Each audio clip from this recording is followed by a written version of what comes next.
Hidden for a great. All right, at 10:30, you're watching Live Impact News on WCNC Plus as we take a peek in on Secretary of Defense Hegseth there testifying on Capitol Hill. You could see how hot it is getting, and now we're talking not about the weather inside the House committee meeting, talking about his budget and the budget for the military as they weigh things for votes to come up in a couple of hours. We will go back to that because we do know that is an important topic. Especially as of late. But right now, we want to talk about something a little bit more fun, something a little bit more exciting, a lot more exciting here in the Queen City. Panthers are at it. We're talking about football. Yes, we're a couple of months out before the season opener, but we need to talk about what our guys, our team members are doing.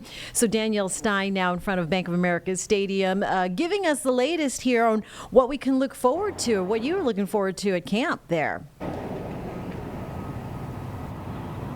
Yeah, today begins the final stage of the NFL's offseason workouts with the Carolina Panthers today reporting for mandatory minicamp.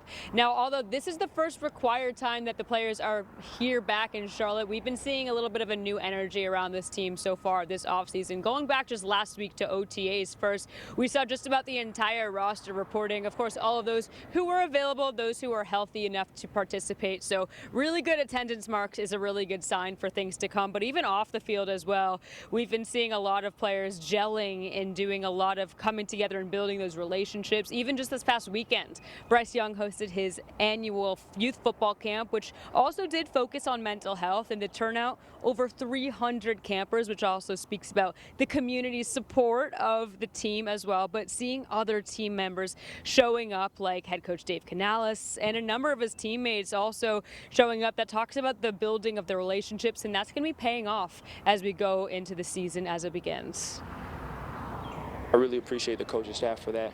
Again, that comes with trust, and again, just us being able to have more experience and time together, us having more banked reps, as I've felt more and more comfortable throughout last year, and then now going into year 2 in this system, and then us, continuing to build our relationship and grow and have more, more of those shared thoughts within the entire offensive staff. It's definitely something that I'm grateful for. Danielle, we hear his gratitude. We're excited to see him. What are you expecting and excited to see from Bryce this week?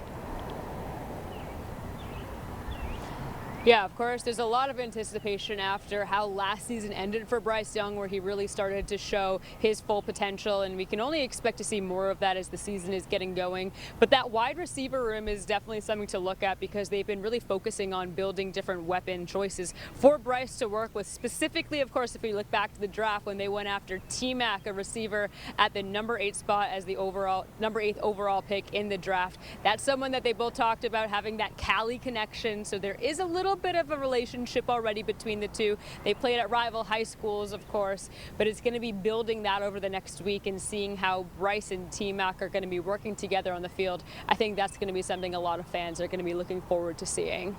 All right, Danielle Stein in front of Bank of America Stadium. We look forward to hearing more of your reports as you get the sneak peek up front and personal with the Carolina Panthers. Good fun.